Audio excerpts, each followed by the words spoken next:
Halo teman-teman, salam hangat dan salam sehat untuk kita semua.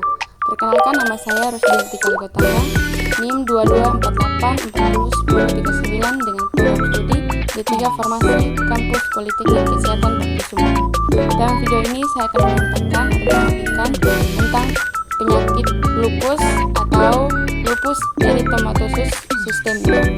Untuk penjelasan lebih lanjut, tonton video ini sampai habis ya teman-teman.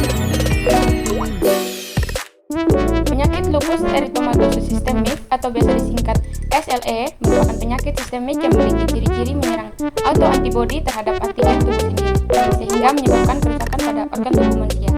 Nah, sebenarnya pada keadaan normal, tubuh manusia akan memproduksi dan menggunakan antibodi untuk melindungi tubuh dari virus, kuman, bakteri, dan patogen lain yang menyebabkan penyakit.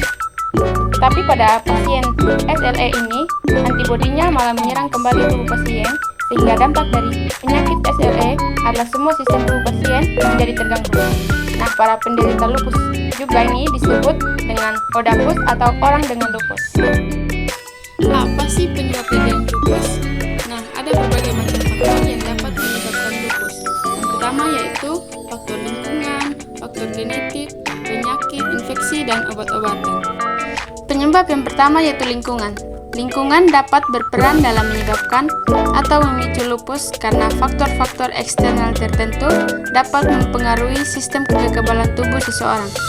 Berikut ini adalah beberapa faktor lingkungan yang dapat meningkatkan resiko penyakit lupus. Yang pertama ada paparan sinar matahari, yang kedua ada stres fisik atau emosional. Sinar matahari atau radiasi ultraviolet UV dari sinar matahari dapat merusak sel-sel kulit yang kemudian memicu respon imun berlebihan pada orang dengan predisposisi lupus.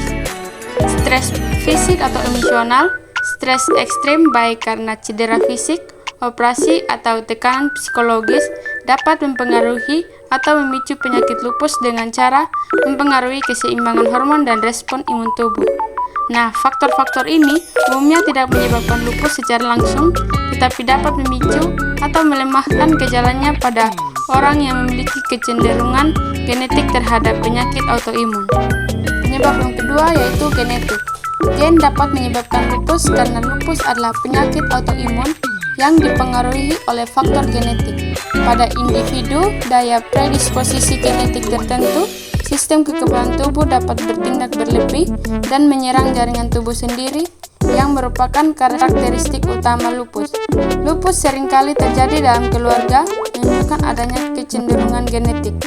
Gen tertentu yang berperan dalam regulasi sistem imun bisa diwariskan dan membuat seseorang lebih rentan terhadap lupus. Yang ketiga yaitu penyakit infeksi. Beberapa infeksi virus seperti virus Epstein-Barr dikaitkan dengan lupus karena mereka dapat mengaktifkan sistem imun yang pada akhirnya menyerang jaringan tubuh sendiri. Yang keempat yaitu obat-obatan tertentu. Ada beberapa obat-obatan yang bisa memicu lupus, yaitu obat golongan antibiotika seperti tetrasiklin, penisilin, antifungal, golongan sulfa, dan juga golongan non-antibiotik seperti antikonvulsan, antihipertensi, pil, dan kontrasepsi.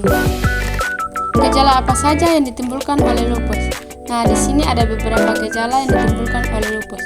Gejala utama pada lupus yaitu ruam yang menyerupai sayap kupu-kupu atau disebut dengan butterfly rash. Sedangkan gejala lain diantaranya adalah kayak sesak napas, nyeri dada yang persisten, terus yang ketiga itu nyeri sendi, sendi terasa bengkak dan kaku. Yang keempat, demam dan kelelahan. Yang kelima, jari-jari kaki membiru ketika terkena dingin. Yang keenam, sakit kepala, kebingungan, dan kehilangan ingatan. Nah, ada salah satu program dari pemerintah, yaitu program untuk menekan SLE, yaitu dengan cara Saluri. Saluri ini adalah program dari pemerintah. Apa sih itu Saluri?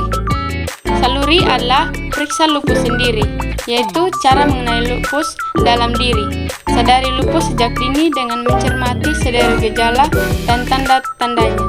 Dengan mengenali gejala lupus sejak dini, dan kita diharapkan dapat melakukan penanganan lebih cepat sehingga bisa meningkatkan kesejahteraan, kualitas, dan harapan hidup orang dengan lupus atau ODAPUS. Ada beberapa gejala yang harus diperhatikan pada saudari. Yang pertama, demam lebih dari 38 derajat Celcius dengan sebab yang tidak jelas. Yang kedua, rasa lelah dan lelah berlebihan. Yang ketiga, sensitif terhadap sinar matahari. Yang keempat, rambut rontok. Yang kelima, ruam kemerahan berbentuk kupu-kupu yang melintang dari hidung ke pipi. Yang keenam, ruam kemerahan di kulit. Yang ketujuh, sariawan yang tidak kunjung sembuh terutama di atap rongga mulut.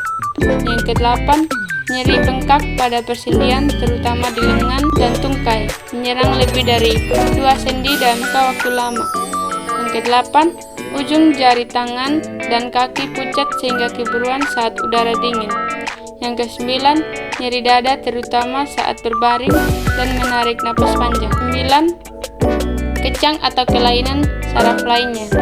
Yang ke-10, kelainan hasil pemeriksaan laboratorium atau atas anjuran dokter, yaitu ada anemia, leukositopenia, trombositopenia, dan hematuria proteinuria.